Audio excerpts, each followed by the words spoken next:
오늘 말씀의 제목을 한번 따라 하시겠습니까? 예수 그리스도와 구원. 예수 그리스도와 구원, 이런 제목으로 말씀의 은혜를 나눕니다. 오늘이 벌써 4월 15일이 됐죠. 모든 사람들에게 4월 15일은 동일합니다. 물론 같은 시간 존에 거하는 시차가 나서 미국에 빠를 수도 있고 느릴 수도 있겠지만, 이 시간대 우리에게 주어지는 시간은 4월 15일 몇 시인가요? 5시 3분. 오늘 모든 것을 뭐라고 말하냐면 크로노스라고 말합니다. 절대 일자, 절대 시간, 이거는 크로노스라고 말하죠.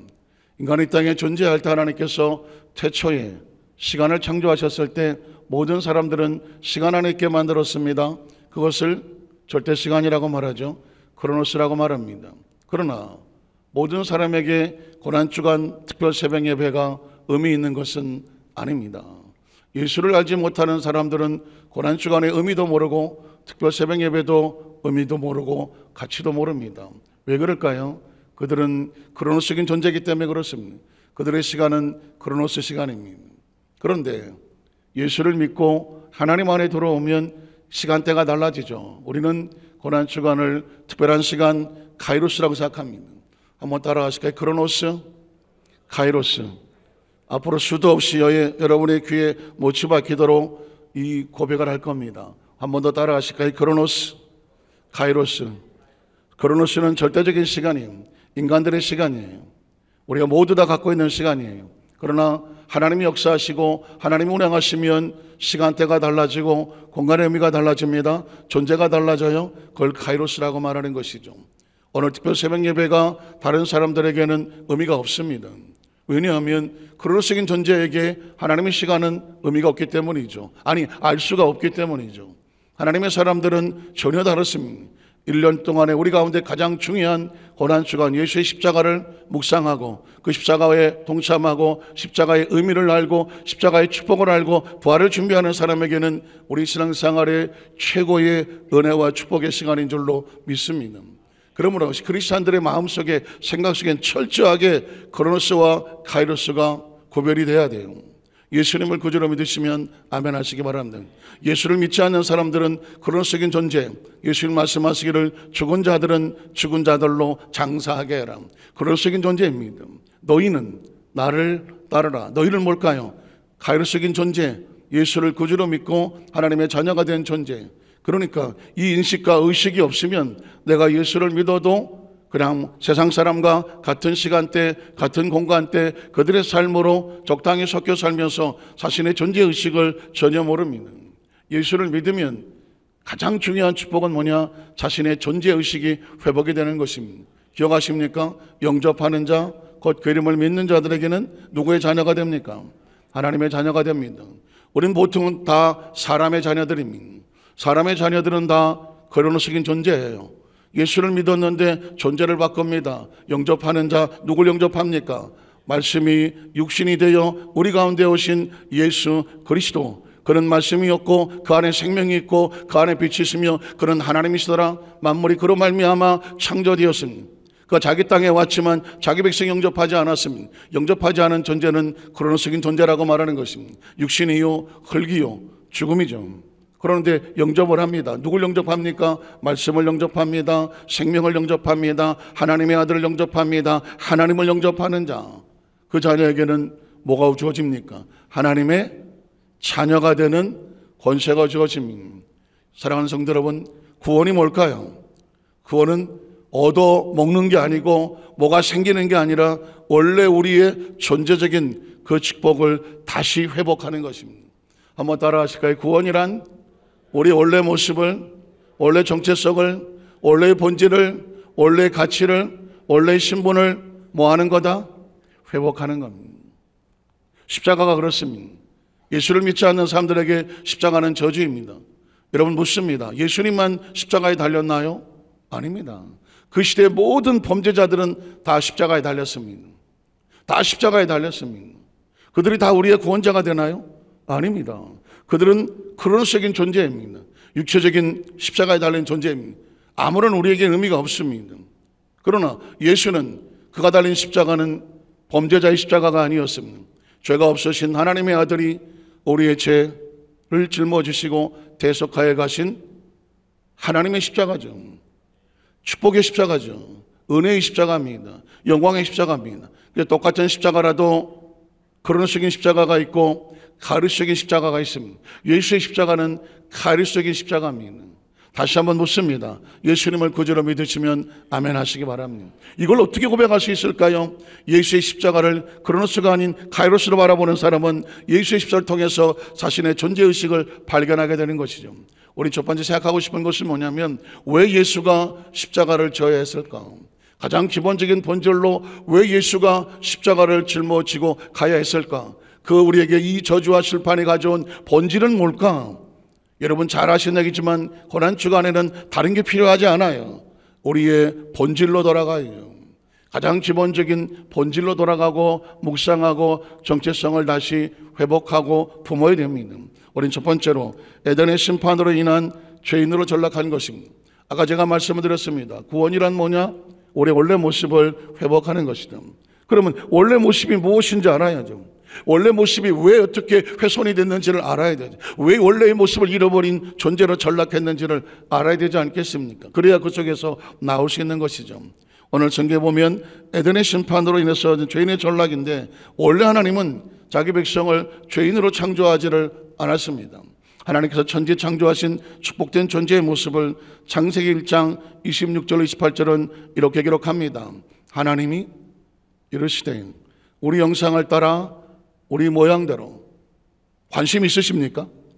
우리의 존재 자체가 어디서부터 출발을 했는지 하나님이 이르시되, 하나님의 생각, 하나님의 사고, 하나님의 비전, 하나님의 꿈, 우리의 출신은 하나님입니다. 우리의 본적은 하나님입니다. 우리의 근본은 하나님입니다. 우리의 본질은 하나님입니다. 육신은 땅에서 나서 너는 흙이 늙으러 돌아갈 것이라고 말했지만, 본래 존재적인 목적은 하나님으로부터 와서 하나님 안에 있었고 하나님과 함께 있으며 하나님의 계획이며 하나님의 꿈이며 하나님의 비전이며, 믿으십니까? 우리의 본질은 하나님과 뗄래야 뗄 수가 없습니다. 이 인식을 철저하게 집어넣어야 성경은 무슨 얘기를 하나? 너희는 하나님 안에 있다. 존재적으로 하나님 안에 있습니다. 하나님이 이르시되, 이 말이 없으면 우린 의미가 없습니다. 그런데 하나님이 이르시되, 하나님의 형상을 따라 하나님의 모양대로 우리가 무엇을 만들고 사람을 만들고, 우리는 하나님으로부터 지어진 존재입니다. 무슨 단세포가 자라서 어쩌고 저쩌고 해서 재수가 좋고 운이 좋아서 우연히 얻어 걸린 존재가 아니란 말입니다. 하나님이 만드셨고, 믿으십니까? 믿으십니까? 이건 천하의 어떤 것으로도 가치가 계산될 수가 없습니다. 존재 자체가 기적입니다. 우주만 기적이 아니죠. 존재 자체가 기적입니다. 만들고 바다의 물고기와 하늘의 새와 가축과 온 땅과 땅이는 모든 것을 뭐하게 하자? 다스리게 하자. 우리가 살면서 만물의 영장이라고 지구를 움직이고 지배하고 이끌어 나가는 것은 우리의 힘이 아닙니다. 하나님께서 우리로 그 축복을 위임해 주셔서 다스리자 하자 하시고, 또 하나님이 자기 형상, 이 단어는 굉장히 중요해요. 우리가 어떤 모습으로 태어났을까? 태어난 어린아이가 엄마 아빠를 닮죠. 우리의 인간의 존재 자체는 하나님의 형상과 모양을 닮은 겁니다. 굳이 신학적인 용어를 쓰지 않아도 이마고 데이라고 말합니다. 이마고 데이, 라틴어긴 하지만 또 헬라어이기도 하지만, 이마고 데이는 이미지네이션, 하나님의 이미지, 하나님의 모든 이미지, 우리 각자의 마음속에 하나님의 형상이 우리 속에 있다는 것이죠. 그 형상대로 사람을 창조하시되 남자와 여자를 창조하셨고, 하나님 그들에게 무엇을 주시고, 저는 이 본문에 이 구절이 없었다면 인생은 얼마나 초라할까. 만들어졌는데 복이 없다. 평생을 산에 가서 강에 가서 들에 가서 복을 달라고 빌어야 되는 처참한 존재 아니에요. 성경은 정확히 말합니다. 존재 자체가 너희는 이미 복으로 창조되었다. 믿으십니까? 저와 여러분의 존재 자체가 하나님께서 복을 주셨습니다. 하나님의 계획입니다. 하나님의 꿈입니다. 우리가 하나님께 나가서 빌어서 복을 주세요라고 빌어서 얻어먹은 복이 아니란 말입니다. 존재 자체로 기억하셔야 돼요. 우리의 본질 자체는 하나님께 복을 가지고 복으로 태어나고 복의 형상이 우리 가운데 있는 겁니다. 복을 가지고 살도록 하나님 우리를 만들어 주셨습니다. 하나님이 그들에게 이르시되 생육하고 번성하고 땅에 충만하라. 땅을 정복하라. 바다의 물고기와 하늘의 새와 땅에 움직이는 모든 생물을 다스리라 하시니라. 어쩌면 여러분이 잘 알고 있는 말씀을 본문을 읽어야 되는 이유가 뭘까요? 이게 우리의 본질입니다. 이게 하나님이 우리를 향하신 계획입니다. 비전입니다. 꿈입니다. 우리 이것을 하나님 몸속에 기주고 있어야 내가 누구인가 자신의 본질을 정확하게 기억됩니다. 그럼에도 불구하고 왜 우리는 본질을 잊어버렸을까? 하나님의 기준이 있기 때문이죠. 창세기 15절 17절에 보면 하나님이 그 사람을 이끌어 에덴 동산에 두어 그것을 경작하며 지키게 하시고, 야 하나님 그 사람 명하여 이르시되 동산 각종 나무 열매는 내가 임의로 먹되 선악알게 나무 열매는 먹지 말라. 내가 먹는 날은 반드시 죽으리는. 여러분 너무 잘 아시지만 선악과의 의미는 뭘까요? 선악과의 의미를 다른 말로 뭐라고 말하나요? 한번 따라 하실게요. 하나님의 주권입니다. 에덴 동산의 주인은 누군가요? 아담의 생명의 주인은 누군가요? 하와의 생명의 주인은 누군가요? 에덴 동산의 모든 동물과 식물과 어떤 모든 축복은 누가 주신 건가요? 확실합니까? 하나님의 주권입니다. 에덴 동산은 어디 무슨 터키 어디 쪽에 있지 않아요. 오늘 저와 여러분을 향해서 네가 하나님의 자녀라고 하면 네 마음속에 이 선악을 알게 한 나무 열매는 네가 손대지 마라. 여전히 선악과 열매는 우리 안에 있는 겁니다. 왜? 하나님의 주권이죠. 이 주권을 지키면 너희는 카이로스인 존재가 된다. 주권을 어기면 카이로스의 존재가 크로스로 전락해 버리는 거예요. 크로스에 전락하면 하나님부터 어떤 모든 것들은 다 분리되는 것입니다. 죽음은 다른 게 아닙니다. 분리입니다. 하나님과 분리되면 어디 있어도 죽은 겁니다. 그러나 하나님과 연결됐으면 어디 있어도, 심지어 감옥이라도 광야라도 남의 집살이라도 종이 되더라도 그 사람은 카이로스적인 존재라서 마치 요셉처럼 하나님이 함께 하셔서 그에게 복을 주시며 그의 하는 모든 일이 뭐하더라? 형통하더라. 그게 카이로스의 축복이죠. 여러분 기억하십시오. 에덴 동산을 우습게 여기지 마십시오. 아이들 주일학교 공과를 생각하지 마십시오. 선악과를 전설적인 이야기로 생각하지 마십시오. 오래전에 호랑이 담배 필 때 이야기로 생각하지 마십시오. 선악과는 여전히 지금도 우리에게 누가 인생의 주인이냐고 묻고 있는 것입니다. 사느냐 죽느냐는 너희 안에 있는 이 주권을 네가 어떻게 생각하느냐. 아시는 것처럼 아담과 하나 안타깝게도 선악과를 따먹었습니다. 따먹은 이야기가 아니죠. 하나님의 주권에 손을 대었습니다. 또 다른 말로 하나님을 배제했습니다. 또 다른 말로 자신이 주인이 되었습니다. 아니 주인이 되고 싶었습니다. 주인이 될 줄을 알았습니다. 결과 어떻게 됩니까? 그 심판은 17절로 19절입니다. 아담에게 이르시되 내가 내게 대하는 말을 듣고 내가 내게 먹지 말라 한 주권자가 그만 나무 열매를 내가 먹었은즉 어떻게 될까요? 땅은 너로 말미암아 무엇을 받고 저주가 뭔가요? 하나님과 분리되는 겁니다. 재수가 없고 운이 나빠서 어쩌다가 들켜갖고 걸려드는 건가요? 아닙니다. 하나님의 축복은 법칙입니다. 주권에 따른 법칙입니다. 저주와 심판도 마찬가지입니다. 하나님의 저주와 심판은 요행의 재수가 좋아서 안 걸리면 살아남고 더럽게 재수가 없어서 걸리면 죽는 것이 아니에요. 하나님의 법칙은 심판은 법칙에 따라 움직인다. 땅은 너를 말미암아 저주를 받았다. 법칙에 따라게 된 것입니다. 너는 내 평생에 수고하여 그 소산을 먹으리라. 땅에 내게 가시덤불과 엉겅퀴를 낼 것이라. 내가 먹을 것은 마치 채소인즉 내가 어디로 돌아갑니까? 왜 흙으로 돌아갑니까? 영적인 존재가 왜 흙으로 돌아갑니까? 하나님과 단절, 하나님을 배제, 하나님의 주권을 무시, 스스로 주인 되고자 했던 흙은 자신의 소원대로 흙으로 돌아가고 얼굴에 땀을 흘려야 먹을 것을 먹게 된다는 것입니다.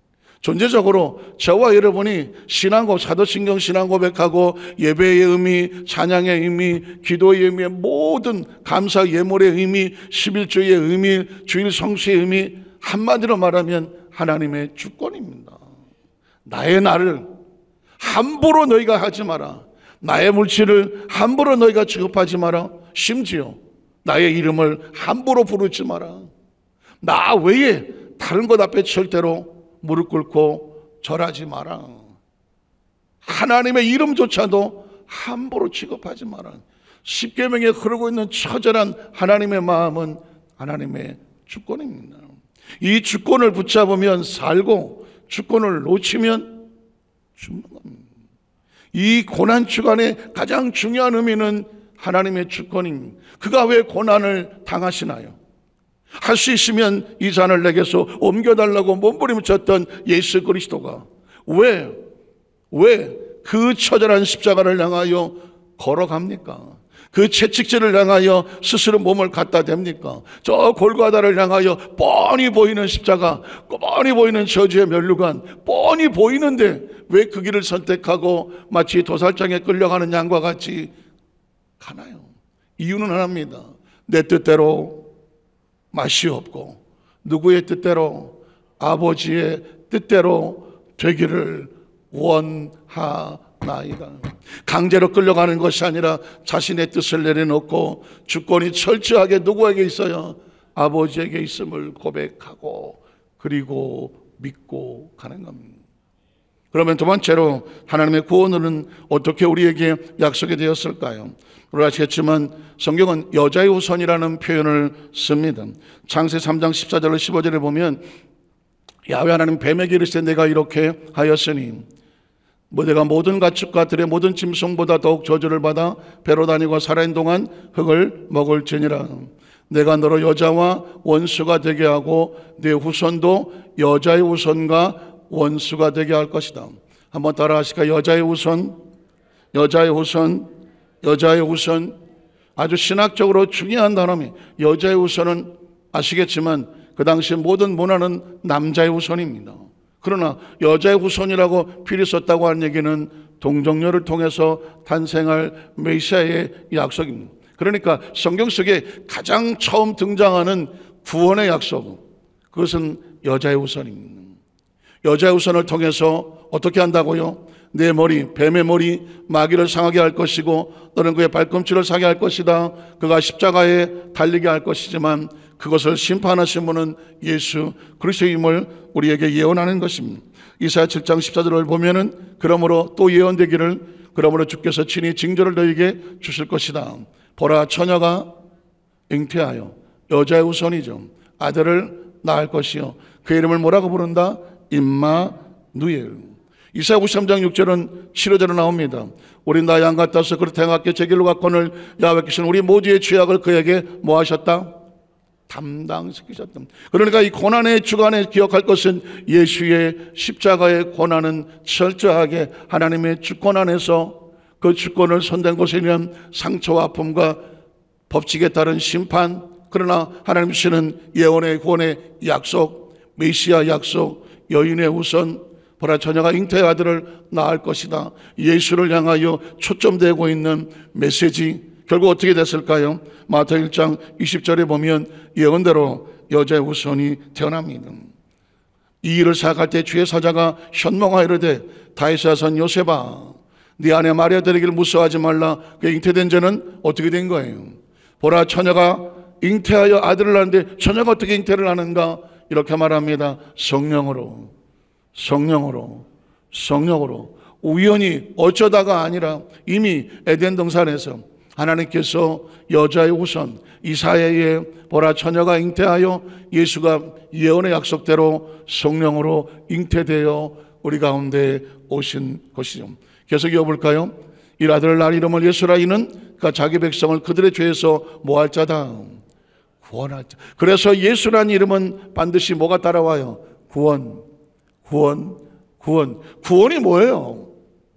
구원은 어쩌다가 재수 없어 물에 빠진 걸 건져내는 것이 아니라 죄로 인하여 법칙에 의하여 심판을 받아 잃어버렸던 하나님의 형상, 하나님이 주신 형상, 그 형상을 회복해내는 게 뭐다? 그게 구원이죠. 그래서 마지막 세 번째로 예수님의 구원 사역을 보면 요한복음 3장 16절이 나오는 것입니다. 제가 한번 이거를 크로노스와 카이로스로 구분해 볼게요. 하나님이 크로노스인가요? 카이로스인가요? 카이로스죠. 하나님의 영역은 카이로스입니다. 하나님이 세상은 크로노스인가요? 카이로스인가요? 애당초 세상은 카이로스였습니다. 하나님이 지으셨습니다. 그러나 죄로 인하여 단절돼 버린 죄로 가득 찬 세상은 크로노스입니다. 하나님이 카이로스가 크로노스를 이처럼 사랑하셨던, 하나님의 사랑은 크로노스인가요? 카이로스인가요? 인간끼리의 사랑을 크로노스라고 말한다면 이처럼 사랑하신 하나님의 사랑은 카이로스입니다. 그 사랑으로 뭘 주셨습니까? 독생자를 주셨습니다. 이 독생자가 이 땅에 오기 전에는 크로노스인가요? 카이로스인가요? 하나님과 함께 하셨으니 카이로스였습니다. 그런데 이 카이로스가 크로노스로 옮기는 겁니다. 주셨다는 얘기는 말씀이 육신이 됐다는 얘기죠. 처녀가 잉태해도 성령으로 말미암아 하나님의 카이로스적인 존재가 크로노스 존재 속에 오셨다는 것입니다. 예수 그리스도로 말미암아 크로노스가 카이로스의 은혜를 입는 것이죠. 이해가 되시겠습니까? 말씀이 육신이 되어 와서 우리 가운데 거하신다는 얘기는 크로노스로 죄로 인하여 이 단절된 세상에 하나님의 사랑이, 하나님의 은혜가, 하나님의 생명이 우리 가운데 오셔서 세상을 감싸 주시는 것과 같은 독생자를 우리에게 주셨어. 이제 우리에게 크로노스의 카이로스적인 은혜가 임했어. 어떻게 할까요? 이는 그가 뭐예요? 하늘에 있던 하나님의 아들이 아니라 이 땅에 오신 예수 그리스도를 뭐하는 자마다 믿음이 뭘까요? 크로노스적인 하나님과 단절된 존재가 예수 그리스도로 말미암아 다시 카이로스적인 영적인 존재로 변화될 수 있는, 믿는 자마다 멸망하지 않고 영생 얻는다, 하나님의 자녀가 되는 권세를 주신다. 여러분 기억하십시오. 믿음이란 추상적인 단어가 아닙니다. 철저하게 잃어버렸던 우리의 자신의 예전 하나님의 형상을 되찾을 수 있는 구원의 길, 생명의 길. 그래서 예수를 뭐라고 부른다? 구원자라고 부릅니다. I am the way. 내가 길이다, 진리다, 생명이다. 어떻게? 하나님의 형상과 모양을 되찾을 수 있는 길이요, 진리요, 생명이다. 그래서 믿는 자마다 뭐하지 아니하고 멸망하지 않고 육체적인 그릇인 존재로 끝다버리지 아니하고 버려지지 아니하고 어떻게 한다? 영생. 영생은 크로노스일까요? 카이로스일까요? 카이로스입니다. 세상에 누가 영생을 얘기합니까? 어느 누구도 영원한 생명을 말할 수 없습니다. 왜냐하면 죄로 인하여 너는 흙이니 흙으로 들어가라. 생명은 끝났습니다. 영생을 상실했습니다. 그런데 예수 그리스도를 말미암아 우리에게 카이로스적인 생명이 찾아왔습니다. 그 생명이 뭘까요? 끊어지지 않는 생명, 영원한 영생을 얻게 하려 하심이라는 17절을 보면 예수의 오신 목적이 하나님이 그 아들을 세상에 보내신 것 똑같아요. 하나님은 카이로스, 그 아들은 카이로스 아직 안 왔어요. 그런데 세상에 보내셨어요. 이제 우리 가운데 크로노스 세상 가운데 카이로스는 은혜가 왔어요. 세상은 크로노스예요. 심판받아 마땅한 곳이에요. 그런데 그 다음 절에 보면 그로 말미암아 그가 누구예요? 이제 우리 가운데 오신 처녀가 잉태하여 성령으로 잉태된 예수 그리스도 자기 백성을 구원할 자 그로 말미암아 세상이 크로노스적인 세상이 어떻게 될까요? 예수로 말미암아 카이로스의 은혜를 받게 하려 함이라. 그래서 예수를 구원자라고 말합니다. 세상의 구원은 딴 게 구원이 아니에요. 원래 하나님의 창조자의 목적에 따라서 회복이 돼야 돼요. 온 만물은 뭘 찾을까요? 인간으로 말미암아 죄로 동물이 죽고 식물이 죽고 세상이 점점 죄로 만약한 이 자연이 우주가 원하는 게 뭔지 아십니까? 하나님 원래 우리 모습 찾아주세요. 인간으로 말미암아 처참하게 무너져가는 이 세상 덕분에 동물도 죽게 생겼고 식물도 죽게 생겼다고. 하나님 우리 살려주세요. 만물이 소리 지른다고 말했어요. 그 아들이 와서 세상을 변화시켜 주기를 원한다고 말해요. 원래 카이로스적인 하나님의 은혜 속에 거하기를 원한다고 말해요. 영원한 생명이 있었던 그 생명 찾아달라는 게 만물의 부르짖음이에요. 기억하시겠어요? 오늘 성경은 그래서 세상을 구원받게 하신 분이 누구다? 예수 그리스도 외에 천하 인간에게 다른 이름을 주시니까 없습니다. 요한 3, 4절은 그로 말미암아 우리가 무엇이 회복이 됩니까? 사랑하는 자요. 하나님의 사랑이 우리 가운데 오셔서 크로스적인 존재가 카이로스의 은혜를 입은 자요. 내 영혼이 죽었으나 다시 회복이 되어서 영혼이 살았고, 내가 범사의 삶이 죽었으나 삶이 살았고, 육체가 흙으로 죽은 존재가 되었지만 강건하기를 내가 강건하도록. 우리 순복음에서 왜 삼중 타락된 인간의 심판을 삼중 구원이라고, 영혼이 잘됨 같이 범사가 잘되고 강건하되 생명을 얻을 때 풍성히 얻으라는 것은 완벽한 심판과 절망 속에서 완벽한 축복의 통로가 되시는, 구원의 태고가 되시는 예수 그리스도를 우리는 철저하게 믿고 철저하게 의지하고 철저하게 무장하고 나가는 하나님의 자녀들인 줄로 믿습니다. 말씀을 정리합니다. 고난주간은 절기가 아닙니다. 절기라는 단어는 크로노스적인 존재와 같아요. 그냥 이벤트도 아닙니다. 어떤 무슨 크리스찬이니까는 부활절을 앞두고 그냥 남들 다 하고 원래 그렇게 했으니까 아닙니다. 철저하게 신앙의 본질로 돌아가서 하나님과 내 앞에서 이 고난의 의미가 무엇인지, 예수의 구원에 대한 확신을 가슴에 끌어안고 새롭게 무장을 하고 순수하게 무장하고 부활을, 진짜 부활, 이 상황 가운데 부활의 의미가 무엇인지를 정확히 알아야 그 심령 속에, 그 공동체 속에 진정한 부활의 은혜가 넘쳐날 줄로 믿습니다. 오늘 그 은혜를 충만 매 순간이 승리자가 되시기를 주님의 이름으로 축원합니다. 기도하겠습니다. 전능하신 하나님 아버지,